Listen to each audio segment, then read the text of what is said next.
The TV is on, your friends are ready, and now it's time to get the food. Grubhub is here with your order. Don't just plan for a successful Sunday night watch party. With Grubhub, you can plan for the whole football season because Amazon Prime members get a year of Grubhub Plus for free. That means paying $0 on your deliveries from your favorite restaurants. Go all the way to the end zone with Grubhub. Download the Grubhub app today or visit goforgrubhub.com/Amazon to know more about our Amazon Prime deal. Terms apply. Do you want an exciting career with unlimited potential? Demand and salaries for certified aircraft maintenance technicians have hit record levels and are still on the rise. Approved by the Federal Aviation Administration, Vaughn's Airframe and Power Plant Certification Program can put you on the path to a future-proof career in as little as 16 months. Come to Vaughn's on-campus info session Thursday, February 16th at 6 p.m. and learn about career options, the industries you can work in, how you can apply for free, and have a chance to win a scholarship. Register today at vaughninfosession.com. You're listening to 100 Words or Less with Ray Harkins. Hello, everyone out there in podcast land and independent music world. Thank you for downloading this podcast. And I know that if you've been listening to this show for quite some time, you hear me say a lot of the same things over and over. But I genuinely do appreciate you listening to the show. I'm very excited to tell you about the guest today, and that is Adam McGrath from Cave In. Cave In looms so large in my life. If you want to dive 7 years back in the archive, you can hear me punish Stephen Brodsky on a podcast. We actually met at a cafe, and it was probably one of the most nerve-wracking recording experiences because I was like, we're recording in a cafe. There's going to be a lot of stuff going on, and I probably need to go back and re-edit that episode, but regardless, I'm so excited to have Adam because Cave In has released a new record called Heavy Pendulum. And if you have not listened to it, please do yourself a favor. It's probably one of my favorite records of the year. I definitely think that they not only returned to form, but they had something to say. And I think that's incredibly important when bands come back, that it's just not the idea of let's take a victory lap or whatever. It's I've got something to say. I want to express myself. I want to express all the things that we've been experiencing some, 10 odd years away as a band, which is exactly what Cave In did. But Adam also has played in a bunch of other bands. He's a lifer. He's one of those dudes that's just been playing music for as long as he could pick up the guitar. But I love this conversation, and I'll tell you more about that in a moment, but you can always email the show, 100wordspodcast@gmail.com. I always accept all of those. It would be funny if I had some spam filter that only 10% of the emails came across, but that's not the case. I get them all, and more on that in a moment because I have some interesting feedback to share. But if you wanted to help out the show for absolutely free, zero charge to you whatsoever, just go on Apple Podcasts, leave a review, leave a star review. Those things are immensely helpful. You can do the same thing on Spotify, except there's no reviews. You can just leave a 5-star rating if you so desire, and it costs you absolutely nothing except 30 seconds of your time. Emails, like I mentioned, it's one of those things that it's important for me to, just be here and communicate with people because podcasting in and of itself is kind of an isolating medium, but I have had a lot of amazing experiences around this show. I've also had negative experiences, namely, sometimes when people, decide to email negative thoughts, which is fine. Sometimes it's coming from a place of love and they're like, hey, actually, this is something that I'm noticing about your show, or this is something I noticed about you. So I recently got an email from a person that was saying that they were a new listener, which I appreciate that. It's awesome. But they were talking about certain phrases that I say. And it was pretty apparent to me that this person had listened to, a very large amount of episodes in a short period of time. And maybe those little verbal tics that I have come up a little bit easier when you have mainlined 10 hours of a particular podcast like this one. And he was using the word that sticks out to me was a cringe. He was like, I cringe when you say these things. And ultimately, I wrote back and I was, very diplomatic and kind in regards to just hey, I appreciate this feedback. It's that these are just things that I say. And I apologize if they make you cringe, but we all have our own verbal tics and crutches and things that we say. And especially when you're listening to, maybe a few episodes in a row, you'll start to notice those things. But I don't know. It's just, it was interesting to hear that, because sometimes you are just kind of, going along about your life, and very rarely do we hear criticism unless it's like a, job review at work or something like that. But anyways, the only real reason of me bringing that up was the fact that even if it is a thought that you want to share that be like, oh, this may bum Ray out, I'm still open to it. So email the show, 100wordspodcast@gmail.com. I also want to thank everybody for checking out the live episode that I posted last week with Nate from Zabalba and Brian from Knocked Loose. It was, I was nervous because anytime you put out a live podcast, there's that feeling of like, oh, so this is, like a filler week or something that is not as maybe interesting or engaging as the quote unquote typical content, which, by the way, is one of the things that the kind emailer said that I say a lot. But, how am I supposed to signify air quotes? Anyways, I digress.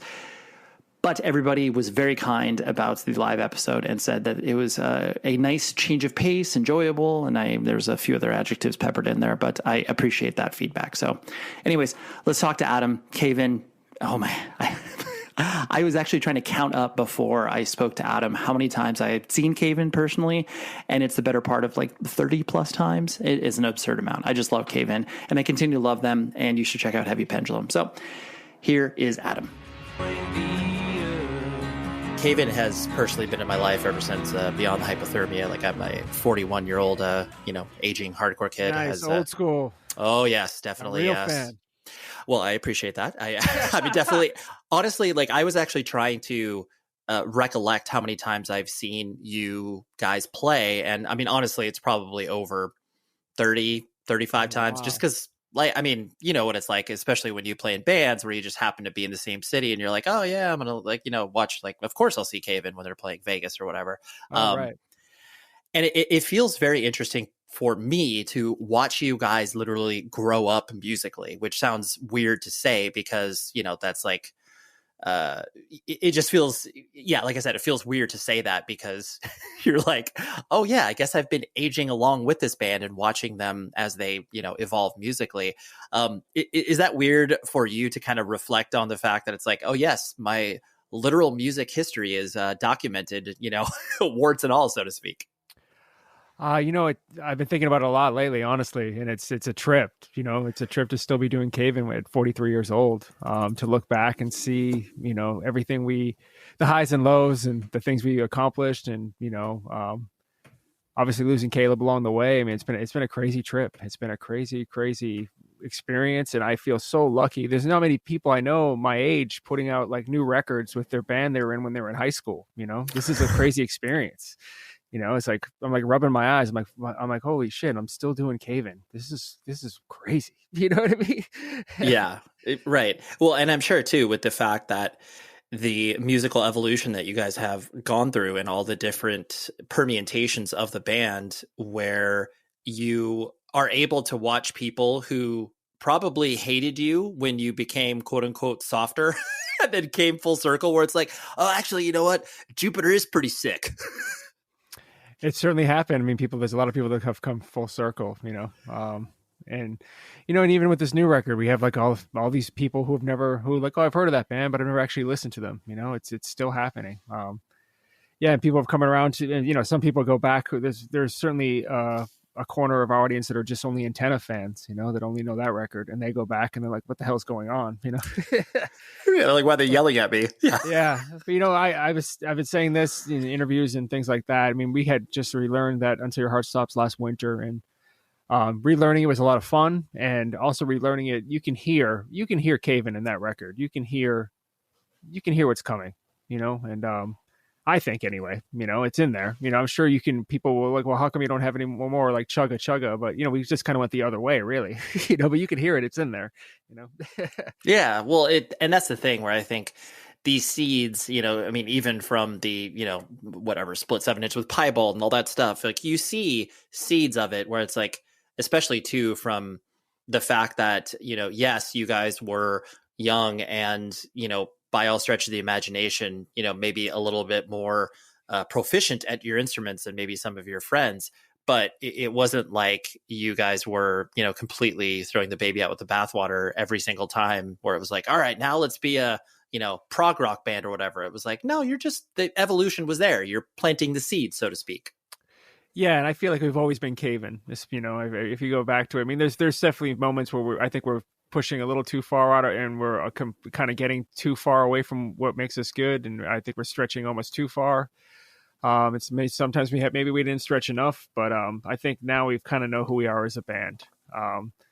But we certainly didn't it wasn't, reinventing the band was based upon the way we had to do it at that time. Until Your Heart Stops, we started writing as a 5-piece, and we finished writing it as a 4-piece. And Steve had taken on, being a vocalist, and I think it was quite the undertaking. And I think it was when you're 19 years old, that's quite an undertaking to be like the front man of like a metal band all of a sudden, and just like try to sing like that every night and perform like an entire 30-minute set. And Steve will say that we all didn't really know how to take care of ourselves back then, so it was really hard on him, and doing that Until Your Heart Stops stuff was really rough on his voice and rough to like maintain every night, constructively. But right. And once we got Caleb, though, that 4-piece lineup, we kind of, had to figure out what we were best at and what was sustainable for what we could do. And that's kind of why we changed. And I also think we were getting pigeonholed. And I don't think we wanted to be pigeonholed as just a metalcore band. I think we had more to offer. Mm-hmm. But it was also like sustainability, honestly, to try to like keep on going with the lineup that we felt really solid with. But how can we play and write songs that, we can play every night? We're not blowing ourselves out, Yeah, for sure. Well, especially with that idea that when you're crafting this stuff, you don't expect, yes, you expect to have, a monicum of an audience, but then once the weight of expectations after you put your art out in the world and being like, oh, so we have to do this every night? I know that is being a little hyperbolic there, but just the idea of replicating it, it's like, yeah, we got to be able to do this for 45 minutes, for 27 shows in a row. For sure. Yeah. And, that was Until Your Heart Stops was the first time I saw California. There was a crazy innocent time where seeing the United States, yep. For the first time. And we didn't know what we were doing. We didn't know how to eat, take care of ourselves, eat well, sleep well. We didn't know how to, just exist. Right. Yeah. We didn't know how to take care of ourselves, perform great sets every night. So, that looking back, these are why we kind of evolved the way we did, Yeah, no, absolutely. I mean, I definitely saw you guys on that tour you did with Ire at the barn in Riverside, and it was, deep cut there. But Jesuit was on that too, right? I remember I believe they were, and I remember that show. Like I have a vision of that show, and that was the first show that I played with the Marshall that I bought on the Sunset Strip the day before, and. This is that was the first time I was on the Sunset Strip, and I had bought a Marshall because we were just ripping through amps that whole tour. So, and we were making this is back in the day of selling CDs. So we had like stacks of cash in our sleeping bags from selling CDs. So we're just buying like fancy amplifiers in Los Angeles. And I remember that's why I remember that show, because I had a Marshall for the first time and I was so pumped. Oh, dude, that's like the literal rock and roll dream, so to speak. I get to go to Hollywood and buy this really cool amp. Oh man, it was a trip. And that's the amp that later burned in the Cave and Fire on the ISIS tour. So that amp later burned, but right. that's why I remember that show though. And again, my first time in California. That was the first time I saw the West Coast. Yeah, no, it's so cool to have those experiences, and especially have certain memories and shows stick out. For it isn't even necessarily the fact that the show's good or bad, but you just have these little moments that stick out where I was like, oh man, I remember we played football outside or whatever. Just those little things. Totally. We'll pull on more of those threads a little bit later, but I want to focus on you as an individual. Were you actually born and raised in the Merrimack Valley? I was trying to do some internet sleuthing and couldn't really figure that out. I was born in Methuen, Massachusetts. Okay. Yeah. First breath of air, Methuen, Mass. That's amazing. So especially too with I think so much has been, looked at in regards to the scene that you guys came up in regards to just the wide amount of bands from a sonic perspective that all kind of were doing their own things, but we're all pulling from, similar DIY punk and hardcore playbooks. So it's really cool that there was so much stuff happening that you guys were all, bouncing off of each other around. Yeah, I mean, I feel really lucky. You know, I met my friends via playing music in school, and that's how JR and I and Steve were connected. We're just being interested in music and being fans of music. And at that time, you know, in the '90s, it was, you know, Smashing Pumpkins, Alice in Chains, Nirvana, the Soundgarden. You know, we love Metallica, things like that's the stuff we were really focused upon. And then starting to get interested. I think Nirvana was kind of a gateway to get interested in underground music via like Nirvana mentioning the Melvins, and then being turned on to Fugazi being attached to Discord, and then like kind of these roadmaps of finding out the underground. And then, you know, kind of for me, finding out about like Revelation Records was like I found out about that band Into Another, which I loved at the time, and hearing Into Another, I know it sounds so funny, Into Another and Fugazi Repeater and Into Another's Ignaris were like some of the first quote unquote underground records I heard. And when I heard those records, it was like a galaxy that I needed to explore. It was like, these are the shows I need to go to. These are the bands I need to see, you know? And even the shows I was going to locally at the time, like the all ages show, they're very much focused upon, you know, grunge, and the bands kind of sound like Nirvana, or the bands sound like Jane's Addiction, or like, you know, Hole, things like that. But there was a place called Red Barn where it was definitely different. The vibe was much more hardcore and punk rock, and you can feel the vibe. And I was very much attracted to that. And that's kind of where I would start to see the Piebald guys around. And the Piebald guys very much were monumental for me, seeing them play, and then just being connected to their world of being introduced to all types of cool underground music. You know, hardcore 7 inches, which were really like prevalent at the time. Turned on to, you know, Revelation Records, you know, Ebullition Records, the West Coast label, Victory Records, all those bands on those labels at that time. But seeing Piebald back then was very instrumental in making at least me and the, you know, Steve, the Caven guys being like, I want to be a part of this. Like, we have to get a band going so we could play with bands like this. You know, this is a whole different thing. Right. They were certainly the roadmap for us, you know? Yeah, no, it's great. Especially too, when you are watching these bands start to take hold and play in front of, you know, even if it's a few people, it's just like that aspirational thing that kind of moves you forward, where it's like, dude, maybe one day we will have a 7-inch, you know? Yeah. And also, but it was also the way they played too. It was different, you know, like I said, the shows I went to the Hibernian pub, or like the VFW halls, that everyone was wearing like flannels, and the dudes had hair like Kurt Cobain. I'm not dissing this. This is wonderful times in my life. But when I saw Piebald, there was much more, confrontational, coming from a different emotional place, you know. And this is like kind of proto emo back then, but they were like just kind of rolling around, knocking mic stands over. It was really quite the performance that I was really, you know, attracted to. Yeah, and I knew they were from Andover, and I think also at this time I'd heard Converge on a compilation, which finding out Converge were from Andover, across the river from Methuen. That just blew my mind, you know, hearing Converge Divinity is the first song I ever heard from Converge. And it really changed everything. I couldn't believe that this was local. I couldn't believe this was going on a town over from me. It just was like, this was high art for me. You know what I mean? Yeah, for sure. And especially too, with like the earliest Piebald, I mean, so many people, you know, like When Life Hands You Lemons. And prior to that, it's just like they were such a spastic band that was really, you know, more indebted to exactly what you're talking about, the ebullition scene and stuff. And yeah, to be able to like put all of that out there for them, and you watching these guys just, you know, absolutely freaking out and, you know, throwing their guitars on the floor, it was like, oh, I got to do this. Exactly. And I, you know, Converge at that time were kind of on a hiatus. I remember seeing 7% Solution, which was like a side project of Kurt at the time. And again, like I'd never seen, you know, these guys were just playing. It was a whole different thing. You know, they were just playing at a different level, doing a whole different trip on music, a whole different presentation, sounds. I was just so attracted to it. And I was just so excited that it was going on locally that I could just sink my teeth into it. Yeah. And I was trying to get Caven rolling, you know, like we need to be a part of this, you know? Totally. Yeah. Let's sign up, whatever that means. So you as a person, were you, you know, like what was the family structure like? You know, mom and dad in the house, brothers and sisters. What did that look like? I was raised by my mom. I saw my dad had a divorced, family arrangement where I saw my dad like every other weekend up until I was old enough to like be like, I don't want to go to my dad's this weekend. I want to hang out with my friends, you know, sure. That sort of arrangement. But I was, pretty much raised by my mom. And I think she did the best she could for like looking back upon a single mom raising two boys, you know, in the late 80s into the 90s. You know, I think she did really the best she could. Yep. I'm a perfect example of those kids of like being kind of left to my own devices. And there was times where I'm sure my mom had no idea what was going on with, because this is pre cell phones and things. So you can do whatever you want back then.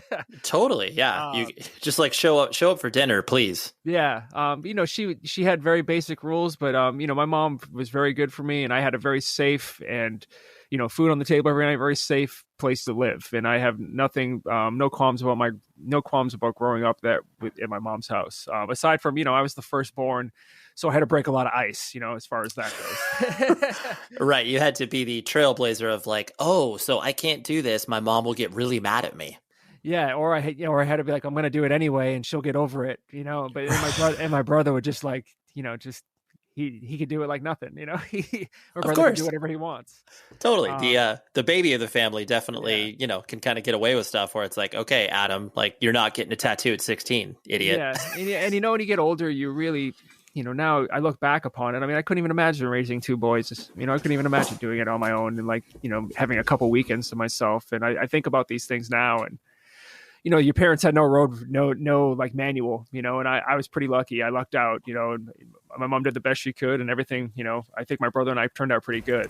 Rockabilia is one of the best places that you can buy internet merchandise. When I say internet merchandise, it's not like merchandise from the internet, but they are a collector of all things awesome. And regardless of the genre of music that you enjoy, they will have something for you. And please use this promo code, 100 words or less. That is the promo code that gets you 10% off your entire order.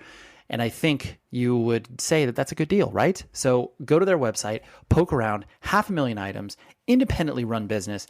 They have been doing it for 20 plus years, and they love what they do.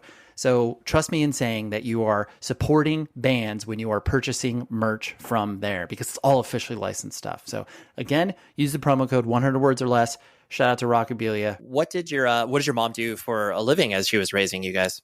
She was a school teacher, but then she kind of went back to school and became like a guidance counselor in Drake High. Kind of did the same thing her whole life. She worked at the same place my whole life. I went to Drake High every day until she retired. Amazing. Yeah. The literal definition of a career. Yep, pretty much. And, she's pretty happy. She's, she's very much a boomer, but I love her very much. But she does all the cliche boomer things that they make fun of on television. But I love her very much. Of course. Yes. Don't we all? Don't we all? Yes. And so what kind of kid did you find yourself, being? Were you an indoor kid, outdoor kid, into sports, outgoing, introverted? Where would you kind of place yourself? This show is sponsored by BetterHelp. We've all been there. Life's going good. Relationships are awesome, work's great, family life's great, and then all of a sudden, some things start to happen. A wheel falls off. You, maybe have some issues at work, and then all of a sudden you're in a spot where you feel bogged down and you might not know who to turn to. You're like, I don't want to bug my family or friends with this stuff. That is why I wholeheartedly endorse therapy. I've used it myself, and I think it is an incredible tool. That is why I love working with BetterHelp, because if you're thinking of giving therapy a try, BetterHelp is a great option. It's convenient, flexible, affordable, and entirely online. That is the key point. All you do is fill out a brief questionnaire to get matched with a licensed therapist, and you can switch therapists at any time for no additional charge if you feel like it. If you want to live a more empowered life, therapy can absolutely get you there. Visit betterhelp.com/words today, and you get 10% off your first month. Please use the code, and that way you can sign up with BetterHelp and live a more empowered life. That's betterhelp.com/words. Try therapy. On those scales. I was pretty nerdy looking back upon it, because my dad wasn't around. I think if my dad was around, I would have been into sports more, but because he wasn't, I wasn't really into competitive things at all. I like nerdy things like Star Wars. I was very much into music a lot, from a very young age. But I was into nerdy things like Star Wars, Neverending Story, Space Camp, Goonies, all those movies. Very much to my own devices, kind of like very imaginative kid, like walk around the neighborhood, just imagining things, imagining different like scenarios, worlds, kind of like comic book worlds, very much into comic books. I was very much into pro wrestling when I was a kid, which kind of like came back later on in life. but also into music. I was obsessed with Kiss, which was for many years. And then like later on got into like, the grunge music that was going on at that time because we were all the perfect age for that, like I said. But wasn't really into sports. Like got into skiing, was in the ski club just because I like to ski in the winter, and being from New England, trying to make your winters good. So I was in the ski club in the winter, which I still ski when I can to this day. But always like a big fan of music, which I wanted to get. My mom got me guitar lessons, and I took guitar lessons at the Methuen Mall, which no longer exists anymore. It's now called the Loop, but the Methuen Mall, the actual building, has been destroyed. But I took, guitar lessons I think I started 6th grade because I was very interested in music. Like I said, the first song I learned was More Than Words by Extreme. Dude, so good. Just kind of took it from there and try to find like I said, everything was based upon music. My friendships through school started to be based upon the music I listened to and talking to my friends about music and turning each other on to things. When I met JR, we would get into music. I think JR and I's first conversation when I met JR in 6th grade was talk about Rush's Tom Sawyer. I was always nerdy about music and always interested in music. Yeah. Well, and that's the beauty of music, especially where you are developing an identity, and that crucial, whatever 5th grade to whatever, senior year of high school, you trying to figure out who you are as a person, and then how you can view it through the lens of whatever it is you're passionate about, usually music or sports or whatever. And so it's cool that you're able to latch onto that and to have other things that you can show people to be like, hey, this is my identity. Like I really like this. You should like it too. Yeah, totally. And I really enjoyed being with like the headbanger crew in 8th grade that turned into like the weird alternative rock crew in high school that turned into like the hardcore punk rock crew later on in high school and then graduated into college. Totally. Yeah. And that was pretty much the graduation of it. We were like metalheads into alternative kids into like hardcore emo, proto emo kids into college. Absolutely. No, that's a perfect trajectory. Yeah.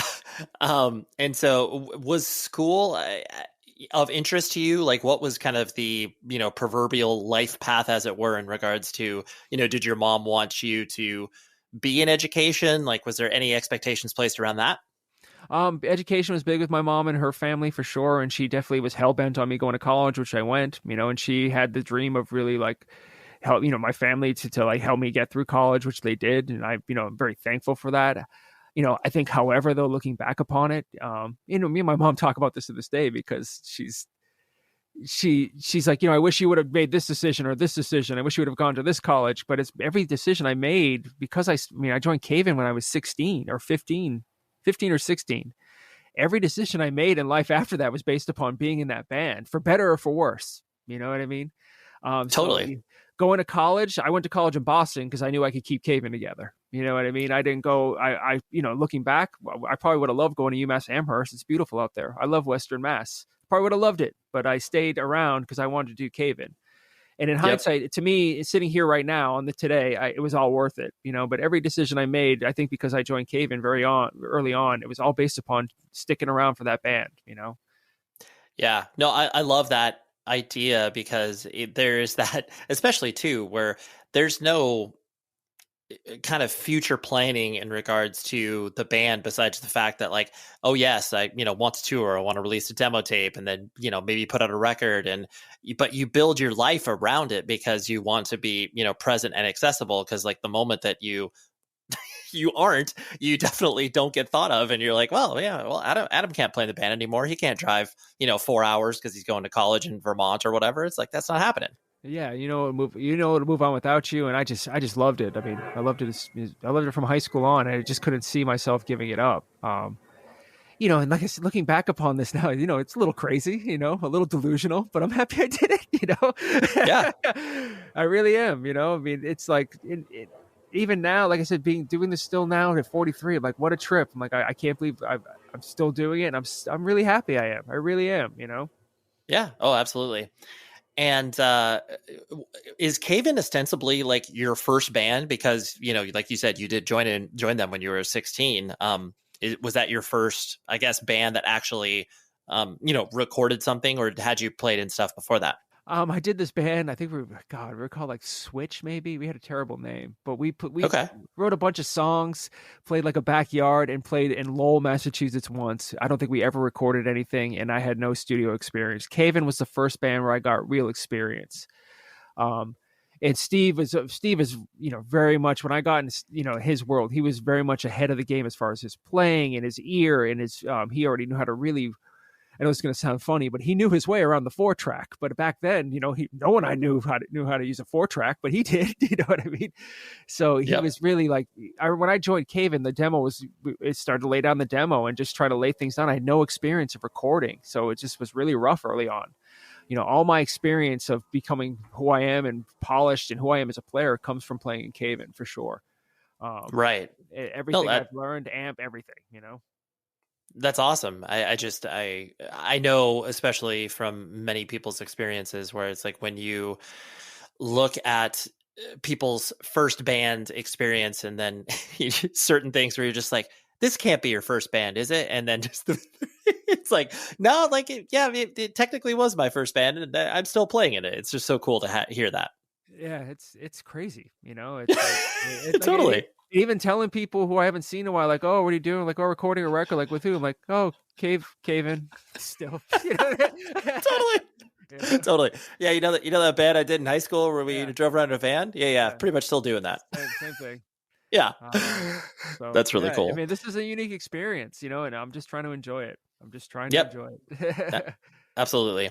And like you mentioned, when you first started to, become aware of more independent minded bands, the Fugazis and all that stuff that you mentioned, and then, getting turned on to Piebald, Converge.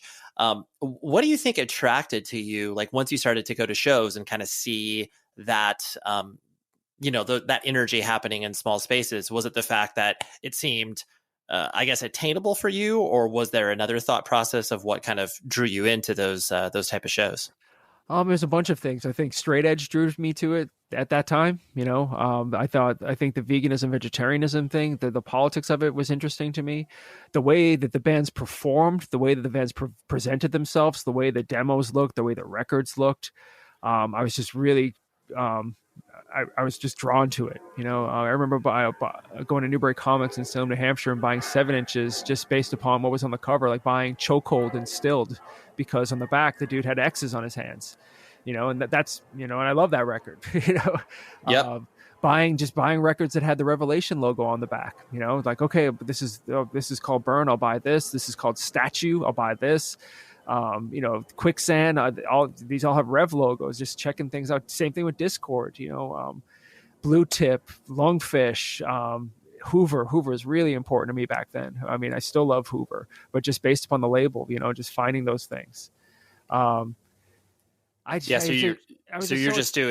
were just doing very deep dives where it was like, okay, aesthetically, I like this. I like the way the record looks. And then, there's a cosign as far as the label is concerned. So basically you were just doing everything you could to pick up stuff that was related to the things that you had previously liked. Right. Yeah. And I was checking it all out. I loved all the different scenes and starting to put together the way the scenes kind of were. Like I had this image of, Fugazi, they play SGs, and you go to like the West Coast, those guys all have like the Morrissey haircuts, but they're playing Les Pauls. You know what I mean?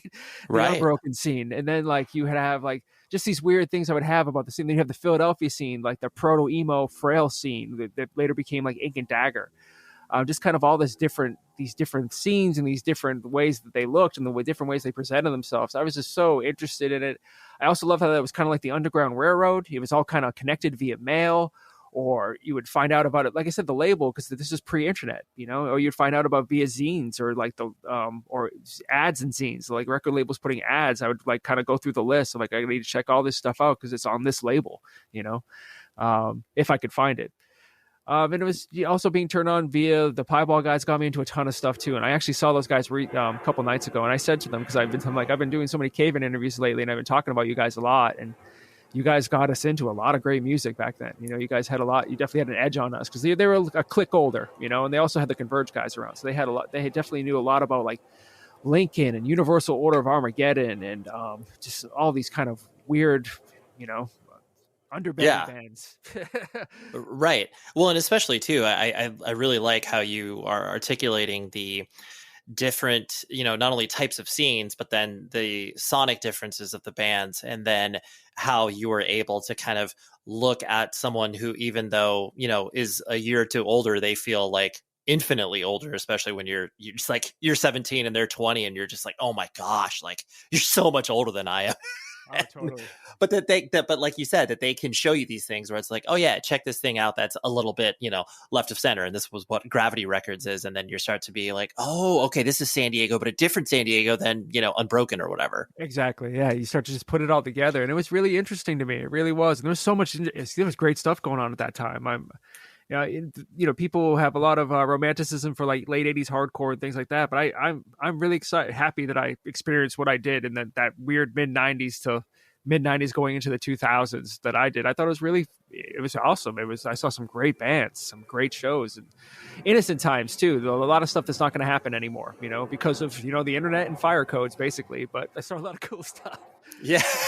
Yeah, totally. You're like, yeah, there's good reasons that those things exist, but it was pretty cool to watch, whatever botch play in front of 100 people stuff in a room of 25 capacity. Yeah, exactly. Yeah. I mean, the wild times, Yeah, absolutely. And so as you started to play and get out as far as touring and just even doing like weekend dates and stuff like that, were did the expectations, I guess, kind of meet the reality where it was like, wow, this is really cool, or like, this is a lot, harder than I expected? What was your kind of mentality, as you guys started to get out there a little bit?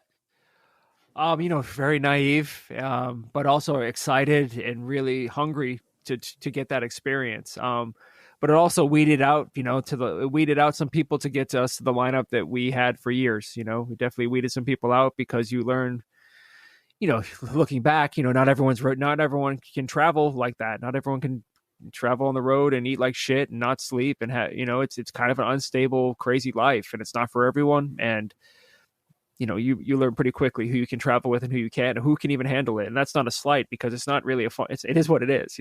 It's not. If you don't want to, if you hate touring, I understand why. Let's put it that way. You know what I mean? Yeah, you're like, I get it. Yeah, it's not for everyone. You know what I mean? I'm not slighting you. It is what it is. So it took we were really hungry for it on those first tours, or those weekends we would do. I mean, I remember going. I think the first weekend Cave-In we went to Albany, New York, and I remember thinking it was so far away. I'm like, oh my god, I'm so far away from home right now. I'm in New York State playing a show with Cave-In, but Albany's not really that far. Right. But the goal for us early on was to get to Florida. That's what we watched Piebald do. And that seemed like a monumental goal, to get to Florida and back, which we did at like the summer of our senior year of high school. And again, it weeded out people who, there was a lot of drama on that tour, but, it was all kids, I think there was like 9 people in a 15-passenger van all crammed in. It was tight, Totally. Yeah. And that's where we first met Caleb. We met Caleb on that trip. So something great came out of that. And that first tour was, it was insanity and a lot of fighting and drama, but that's where we first met Caleb, and, look where we went from there, Yeah, exactly. Right. And, a lot has been said in the press and, in regards to, not only Beyond Hypothermia, but, Until Your Heart Stops. And you guys have spoken exhaustively about that. And I personally think, in regards to, when you guys made this shift sonically from Until Your Heart Stops to Jupiter, that took a lot of people, not necessarily by surprise, but like, they had to reckon with it a different way. And I personally always reflected on the fact that, when you guys released the Creative Eclipses EP, that was, you were priming the pump. You were kind of being like, hey guys, like, this is kind of the direction that we're headed. Like, it's, yes, there are elements of what we used to do, but we are going to be kind of heading in a little bit of a different direction. Was that the intention of the EP, or am I just like reading too much into it? Looking back now, I think that's what we were doing. I don't know if it was to diminish the shock, but it was definitely kind of like to put out some new material. It was also getting some time in with Brian McTernan, kind of getting that relationship going, which he recorded Jupiter. So kind of like rekindling that, and that which kind of led into Jupiter. I don't know if it was it wasn't a clear decision at that time to be like, we need to put this out to get people ready for Jupiter. I don't think it was that at the time. I think it was just it was pretty organic back then. Like, oh, we have these songs, let's put this out, and then we have our next record. Yeah. But Luminance is, I love that song. We still play it to this day. We've played that song for years. We played it not too long ago. Yeah, no, I remember seeing you guys on that aforementioned tour that you did with ISIS at the PCH Club, and I remember you guys breaking that out, and it was like, I know that a lot of people kind of felt this way, where it's like you heard the song and it was like, oh my gosh, like they're incorporating, way more of their sort of melodic side. And then I remember, getting the EP and just being like, oh my gosh, like I see where they're kind of headed. And so I do like the innocence of how you're talking about it, where I was just like, well, it's an opportunity to record with Brian, and we got these songs and segues and whatever, and like, we got this failure cover. Like, let's just try this out with Brian and see how this goes. Yeah, it kind of was that. I believe, the session might have even been that we had to record something else, and we used the time to record what later became that EP. You know what I mean? I don't remember exactly the details, but I think I think that EP came out of like recording for something else. I think we were there to record something else, and that EP came out as well, just because we had those songs at the time. Again, Brian was a really good cheerleader at that time, and really good at kind of cheering us on and being kind of like, sounds great, let's do this. Yeah. And even thinking about that song Luminance, I just thinking, we're just talking about it right now, it also has like a Heavy Giants chair influence, which we were very much influenced by at that time. There's definitely like that ending part is complete Giants chair cop, which I love. Oh, absolutely. No, and I always really appreciated as a personal nerd fan, where it's like I got exposed to certain things, whether it was like, honestly, like never listened to Failure, and like I had Ken Andrews on this particular podcast, and I was like, yeah, I only found out about your band through Cave In, and it was funny to hear him just be like, that's cool, like, people have said that before. And so it is fun for you guys to be able to do that, because that can pay it forward, even though you arguably are just being like, oh yeah, we just want to rip this band off because like we love them so much. Yeah, but it's like, yeah, it's just so cool to be able to, kind of push that ball down the court to be like, oh yes, you should pay attention to our influences, because this is also meaningful to us. Yeah. It's funny. I think it's awesome that people find out about a Failure from Cave In, because, Brodsky, when we were kids, man, he was like he was the only kid in Methuen who knew about Failure, and he was fanatical about them. Like, he was the one lone kid in Methuen who was like, this is the only record that matters. You know what I mean? There's nothing else. The Failure magnified, there's nothing else. And it was cool, to this day, you could hear the influence, but back then he was even influenced by it. It's really cool. It's cool to hear that, I guess, when people hear about Failure from Cave In, because it's like I said, Steve loved that band when we were kids. Absolutely loved them. Was their champion in Methuen. Yeah. Oh, for sure. Yeah. You're like, not only was he the champion in Methuen, but then, he started to break that out to the rest of the world. So Exactly. It was great. Yeah. Yeah. I am incredibly excited to introduce a new sponsor to the show, and that is Evil Greed. They are a Berlin, Germany-based merchandise company and mail order. They have worldwide shipping that ships very fast to the United States of America. And the thing that separates them from a lot of other companies, they provide web stores and solutions for bands, and they have a very carefully curated roster. They don't open it up to everybody. Just to name some of the bands that they work with. They work with Blood Incantation, Power Trip, Nails, Sargent House, Closed Casket Activities, Triple B, Russian Circles, Chelsea Wolfe, Emma Ruth Rundle, Deaf Heaven, and so much more. So go to evilgreed.net and use this promo code, because that will get you 10% off of your first order. 100 words. That is the promo code. So again, 100 words. That gets you 10% off your first order. And like I said, they ship this stuff to you very fast from Berlin, Germany. And their roster is really, really cool. And again, carefully curated. They're not just opening the doors up for everybody. But Evil Greed is the place if you are a band looking for a European merch solution that will be able to ship your stuff worldwide. So thank you very much for the support, Evil Greed. Tell me, this is kind of a pet theory I've had in my own head in regards to Jupiter, where, because that record, a lot of people had a lot of opinions on it initially, where it was like, oh, I hate them. I want them to, be moshy or whatever. But then a lot of people, myself included, like sat with the record, listened to it a lot, really, soaked in everything that you guys were trying to put forth from that record. And I think, and tell me if you agree or disagree, but if you put Jupiter out in, 2022, let's say, and obviously in the same sort of trajectory in your career, would people, do you think, would have quickly judged the record and not spent time with it and then just kind of moved past it? Or do you think that, you guys benefited from the fact that there was, quote unquote, slower discourse around that record?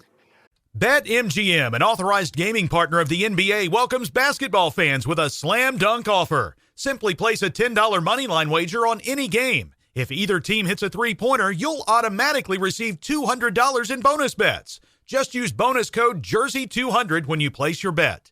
Enjoy this NBA season like never before with a variety of parlay selection features, player props, and the best daily promotions in the business.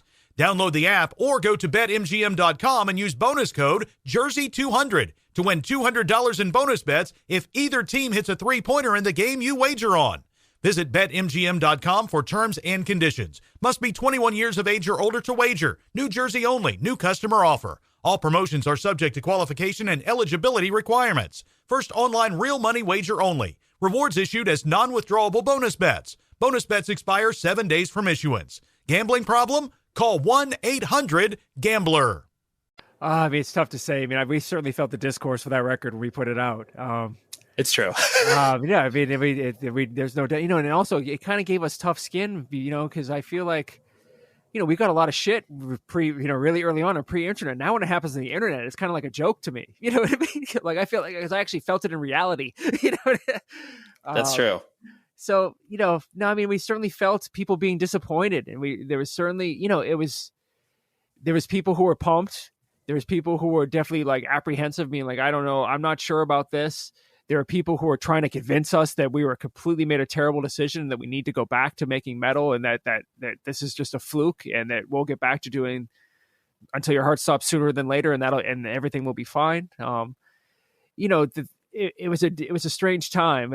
For a minute, it seemed like people were upset. However, new doors started open for us, new opportunities. We played with I remember playing shows with Neurosis and being really nervous about playing that Jupiter stuff, and I tell this story about I was nervous showing up to sound check at Neurosis. It was very intimidating. I mean, I don't know if anyone, if you've ever seen Neurosis, but they're quite the group, man. They're quite the presence. And oh yeah, for sure. Yeah, you're definitely not opening for them, kind of like joking around, being like, hey guys, we're just gonna cut it up here. It's like, no, this is a serious thing. Like we take this, very seriously. Yeah, I mean, and they were like they were like the first grown-ups we ever toured with. Right. They really were. Looking back, they were the first like grown people, we've like adults, looking back upon it.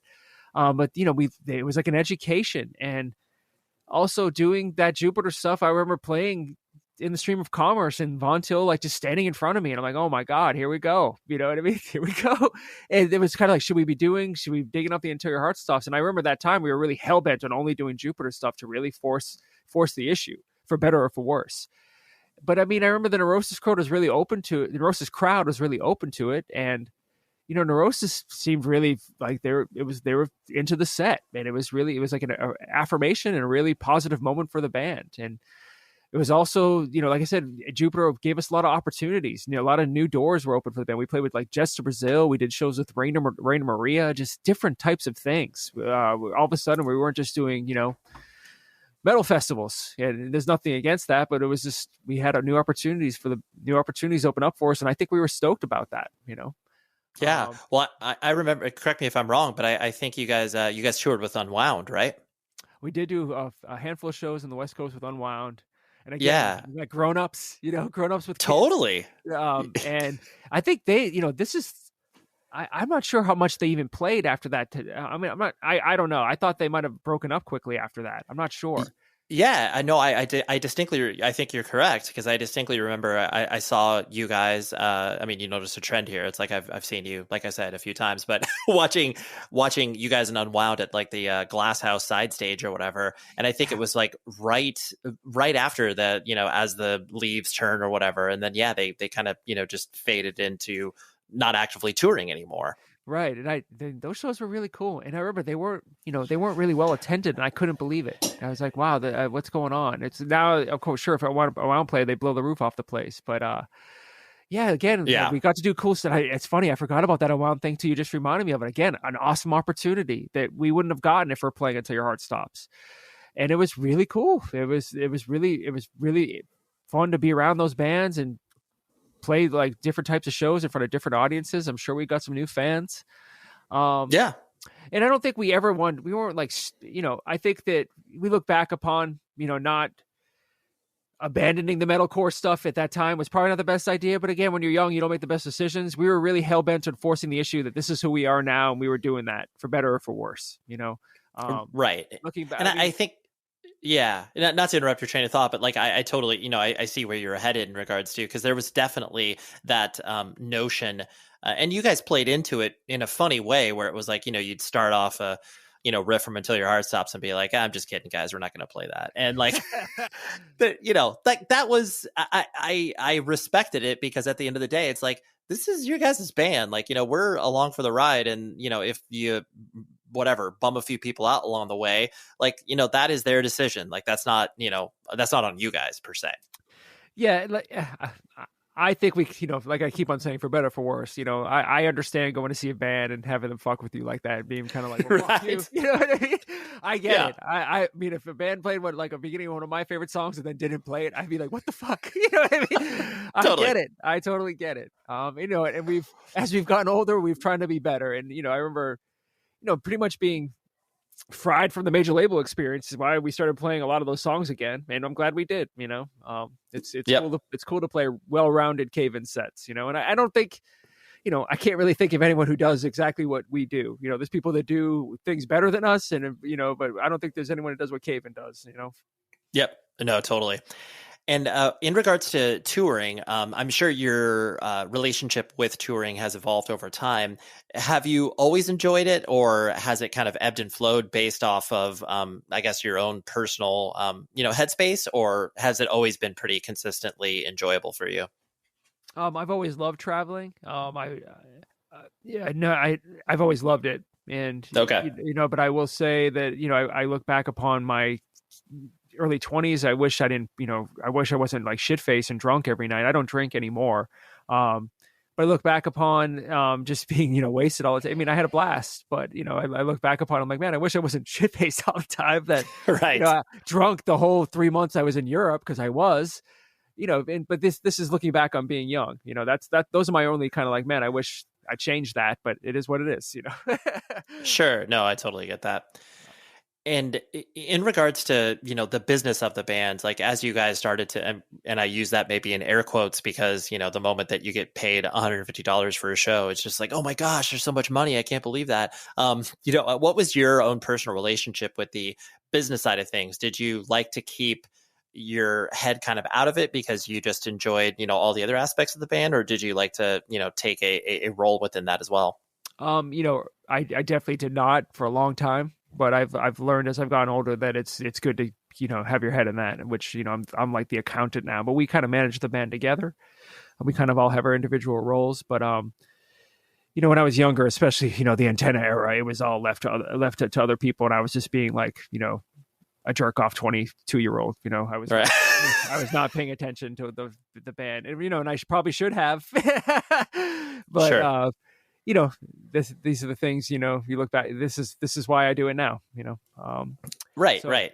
The full circleness of it, where it's like, okay, that, like that served a time and a place and a purpose for me at that time. But now that, I feel like I maybe have some skills behind me to be able to like focus on making some business decisions about this thing. Yeah. And if we do everything together. So if we fail, if we make a bad decision, we made it together. And that's I like that, because we're going to make mistakes. And also, I hate being the band accountant. I hate doing it. However, I know how to be an accountant now. I've picked up these skills that like, it's weird just from doing it for a couple of years now. It's like, well, I know how to be an accountant, even though it's miserable for me. I can do it. It's just, numbers are my favorite thing. That's why I always say it's miserable. But I mean, I've gotten pretty decent at it. You know what I mean? Yeah. You're like, you want a pivot table on an Excel grid? I got you, dog. Exactly. When you look back at the kind of, like you were mentioning previously with the, antenna cycle, and I know that was such a, wild and interesting experience for you guys because like you mentioned, getting thrown into major label world. And I remember, a lot of the lore around the idea of getting the record ready is like, dude, I heard Caven's been like living out in LA for like a year and a half writing the record. I just remember all of the, whatever, not like people talking crap on that idea, but just like, wow, that's crazy that Caven gets to participate in this like major label system. I'm sure there was a lot of unique and weird experiences. What are things that kind of stand out in your head in regards to like, I can't believe our dumb band from Merrimack Valley is like experiencing this, whether it was a weird show that you played or whether it was just something as simple as like, wow, I don't have to like, worry about paying rent because this is part of like our tour support or whatever. Yeah. I mean, that it was, my feelings have really come full circle with that whole experience over time. And, we had no idea what we were getting ourselves into when we did that. And I just look back and enjoying the whole process. It was fun to be hustled by all sorts of major label characters. They really are depicted. A lot of them are depicted in movies very, very correctly. A lot of these major label people. But it was, it was a trip being wined and dined by some of these characters. And it was a trip to like, oh, bring us to a record store, buy whatever you want. You know what I mean? It was stupid.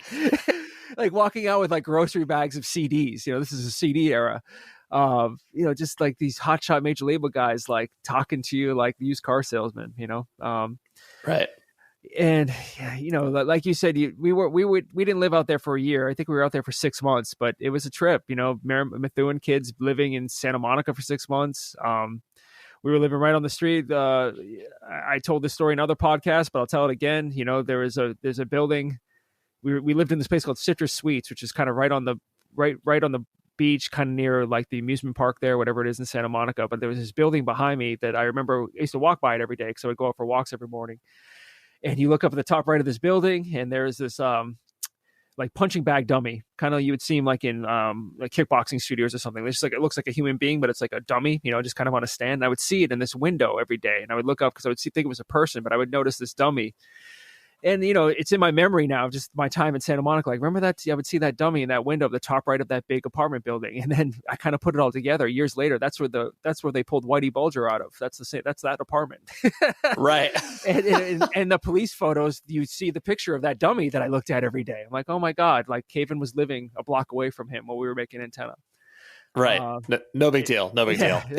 What a trip. And then as far as shows that stick out for me, I saw John Frusciante solo, which is, what a trip. I saw him play solo out there. One of the first times we saw High and Fire at the Troubadour, which, High and Fire in the, seeing them in the early days, it was a whole different thing. Remember they first kind of broke out in the scene. It was like, oh my God. Yep. The Art of Self-Defense EP were just being like, oh my God, like you could not be louder. Yeah, they were amazing. I remember they just tore their roof off Troubadour. And then I remember going to the Forum and seeing System of a Down. What's the band who wear the mask? Slipknot. And then I saw Rammstein, which to this day is one of the greatest concert experiences I've ever. I'm not even a fan of their music. That concert though was one of the craziest things I've ever seen in my life. And I tell people, hey, if you ever have a chance to see Rammstein, it looks like things are going wrong. You know what I mean? It looks like something bad is happening, but it's just a performance. You know what I mean? Yeah. Oh, for sure. I mean, yeah, that's a spectacle in and of itself. That's really cool. When the touring started to die down for Caven, because you guys obviously had, hit Antenna really hard, and you had a lot of, different experiences with that. And then once the band kind of started to, logically evolve in regards to like, we're not going to spend 200 days of the year on tour. I know you always were active in music, from contributing to 27 and doing all of the other musical projects, but not touring as much. Was it difficult for you to kind of, I guess, ramp that down and then sort of, find your identity? I know that sounds very sort of soul searching, but was it difficult to kind of transition out of that? It was, and I didn't realize it at the time. I started a band called Clouds that did some heavy duty touring kind of around, Caven kind of fizzled out. I would say 2005-ish is kind of the last when we really slowed down was 2005. In 2006, 2007, 2008, I did Clouds a lot, which we did we did a bunch of touring, but you kind of learn the lessons of like, okay, well, the members of thing doesn't really get you too far, which that just is what it is. When you have a new band and it says members of Cave In, that's all not going to get that might get you one person, you know what I mean? Might get you one, but you Totally. really, when you have a new band, you're starting from year zero, and that's just the reality of it. So, it was humble going back to doing some different, it was humbling, but also like I said, I really enjoyed playing, and I got some new experiences. I was fronting those bands. So I was developing like new skill set of like fronting and singing for a band, which for better or for worse, I can do now, but the learning about who you are and this like, self-identity, like you said, for sure. And that I didn't realize it while it was happening. It's kind of been along because all my eggs were in the Cave In basket since I was a kid. So Right. I'm trying to figure out, and I still feel like I'm figuring it out. I really do. I'm I feel like I'm a kid in an adult's body. I mean, it just,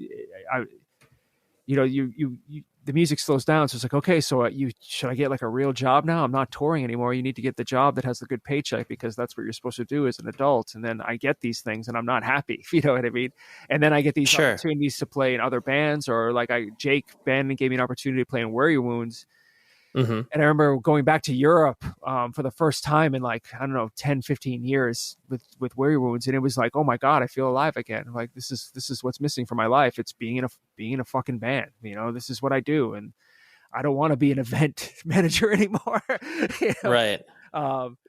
So yeah. I just think it's just in my blood because I've done it since I was a kid, and I'm going to do it till the wheels fall off, for better or for worse, and that this is what I know that now, this is what I'm going to do for better or for worse. Right. It's like, and it's probably the idea that it's like, oh yeah, until the wheels fall off, but just the idea that no matter what you're doing to, sustain yourself from a sort of, paying rent and, being a responsible human being or whatever, all of that is going to be, in service to the fact that you want to play music and be creative, because there's obviously a difference with that, and I'm sure you've seen many peers that are like, oh yeah, I'll do this job. And then, of course I'll be able to still have time to do this stuff. But then, like fatigue sets in and they're just like, hi, we haven't practiced in months. And then all of a sudden that turns into like 4 years and nothing ever happens. And so, there's those two distinct balances that you need to create. Yeah. And, like Cave In spent some really intense formative years together, and we all had to grow up without each other, man. That was forming different bands, and that was those JR and Caleb starting families and having children, and getting married, some of us getting married, things like that. Steve moving to New York City for 10 years. It's just like different. I think we all need to take on different things and go on different adventures without each other. Whether it be like a profession, Caleb became a carpenter, or just doing different bands. And I think all the different music that we've done outside of Cave In has made Cave In better tenfold, without a doubt. I mean, without a doubt, Cave In is better for it with us doing all the different music we've done with other people, Right. No, I mean, that's true, because it's like probably the same notion that, when bands, or the old adage that you have your entire life to write your first record and then you have a year to write your second one.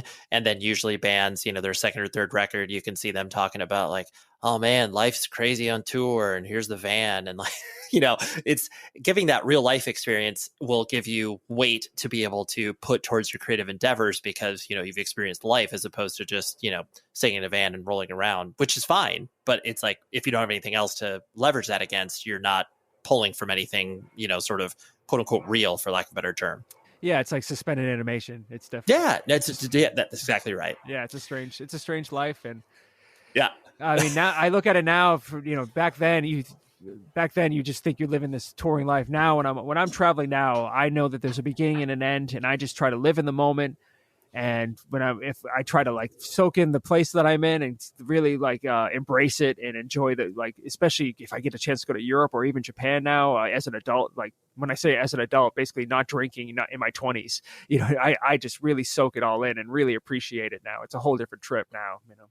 Yeah, it's funny. Well, what's the saying? The youth is wasted on the young. It's like, yeah, there's some truth to that statement. Yeah. Two last things I want to hit on was the, with the release of the new record, and like, I mean, so much obviously has been covered in regards to, why the record exists, and why you guys obviously came back together in regards to Caleb's untimely passing.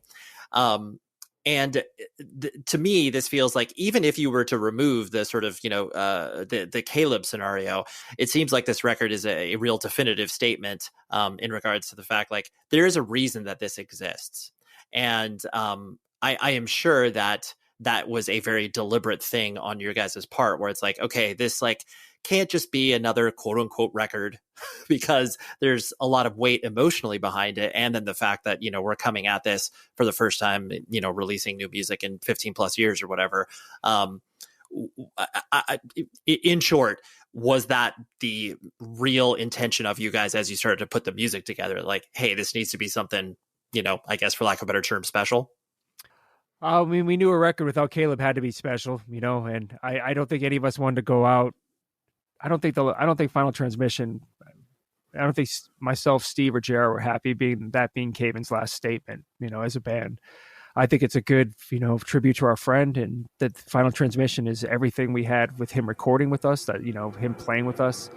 And we really wanted to put that out together. But I don't think we wanted to end the band that way, and putting the band back together to do all those benefit shows, it seems we put the wheels back on Caven, and I think we all loved it. And I think it was healing for us. And, I think we could fulfill another vision of Caleb's, which that's what we did. I mean, Caleb, before he passed, was very assertive about, we're going to do these demos, but we're going to get back in the studio. He's like, I don't want to do another record like White Silence. I don't want to do a practice space record. I think our band will come off better if we develop these songs and get them in the studio and make them sound the best. And, he's right. He was right. Here we are with Heavy Pendulum. It's not like I remember when we were live tracking this stuff and coming back and listening to it, I said to Kurt, I'm like, Kurt, I haven't heard us sound like this in years, and that's no offense to our practice space demos, but it just, it's a different thing when you're in a studio with a guy who knows what he's doing, Yeah, totally. It's a whole different trip. And so I feel like we fulfilled the vision of his. It was fulfilling a vision of his, and I also like doing this band is healing for us. And we talk about him when we're together, and he's still very much with us. And I think it's a way to still be connected to him and still feel our love for him, and also still, carry this torch on. And I think we feel very lucky to carry this on. Yeah. With him being gone, it's a new reality. It's a new crazy reality with him being gone, and I don't think we take any of this for granted, Yeah. It's just, I'm still wake up every day I can't believe he's gone. It's still crazy to me. I can't believe I have to live my life without this dude, but so it goes. And, I miss him every day, but I feel so lucky to still be doing this. I feel so lucky, Oh, for sure. And honestly, I think that without sounding like a cliche, it really comes across. And I think the, not only in the way that you guys are presenting yourself from a live perspective, but, the record and just like everything attached to what you guys have been doing seems, and it is so intentional. And I think at the core of it is that, root where it's like, we feel lucky that we're still here. But at the same time, it's horrible that we don't get to do this with one of our best friends. And I think that root of it is what makes people, I think, honestly, the rapturous praise that people have been giving to this record. So I think it, long and short way of me saying, like, I think it comes across well. So good job, Adam. Thank you. I'm very lucky to, meet my friends back in the day, and I'm very lucky that Nate knew and joined Caven, totally continue on, like I said, I'm just living in this moment right now. I feel like it, who would have thought I'm doing this band in my 40s, Yeah. No, for sure. You shouldn't be. Yeah. And kind of on that notion, just the last thing, why are you still, I guess, connected and care, not in regards to just like Caven, but, keeping up with whether it's, newer music or just staying engaged, because obviously the older you get, there is that intentionality where you really have to, because you're not going to as many shows or not maybe participating in the scene like you did when you were 17 years old, thank God, because that is for the youth. But what still keeps you connected? Is it just that core aspect of the fact that you love music and you'll always continue to care about it? Or is there other kind of thought processes that go along with that? It's a couple things. I mean, I think I'm still interested in being connected, just being a fan of music. I have some younger friends in my life these days that have been really good for me. I work at a tattoo shop, and my buddy Andy Reach, who's, he's 10 years younger than me, but he gets me into all sorts of cool things. He got me into that Turnstile record. That record is hot right now. And when he played that for me, I was like, I do not want to like this record. And now I love it. He was right.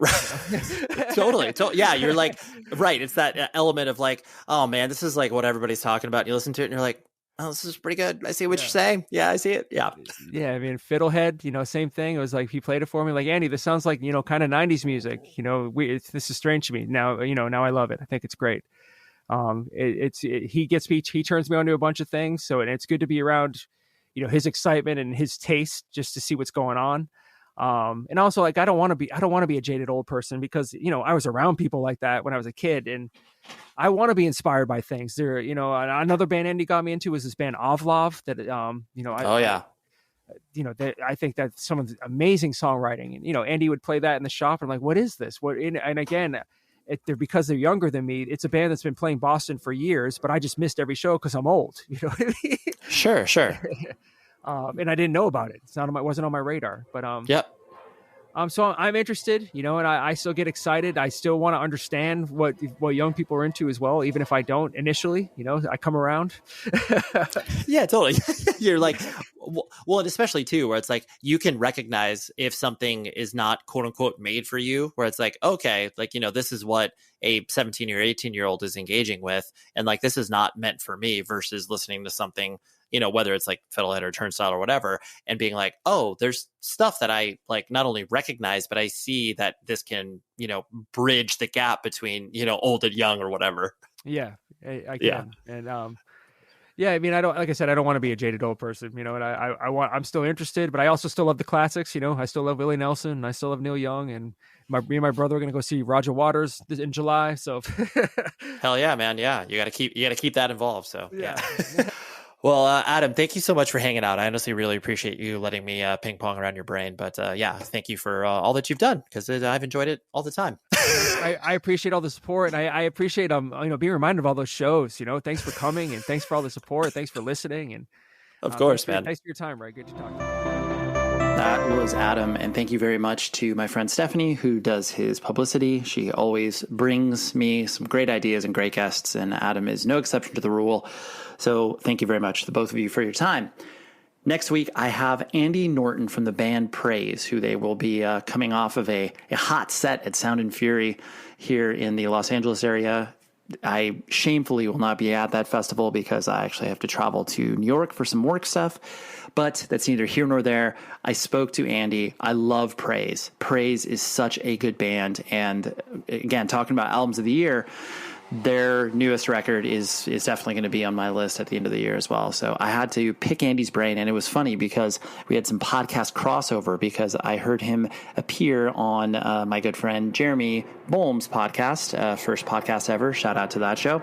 He was talking specifically about some work he did on a Sick of It All record that I helped release on a record label. It was just really funny because they not only did they bring myself and one of my friends up by name, but then they were like, oh yeah, Andy said that he didn't get paid for this particular picture that he took for the Sick of It All layout. And I was like, oh man, I feel like I have to have him on the show to just like directly apologize for that. But it was, and I did, and it was funny. So anyways, Andy Norton from Praise is happening next week. And until then, please be safe, everybody.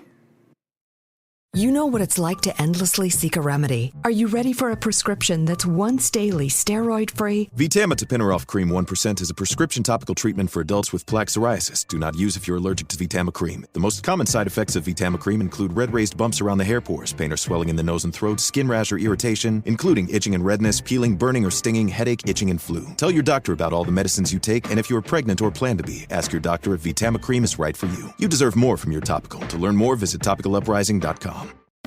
Do you feel rich? Do you feel Friday night rich? Every Friday night, you can get a grilled steak and a fresh lobster tail for just $24.99.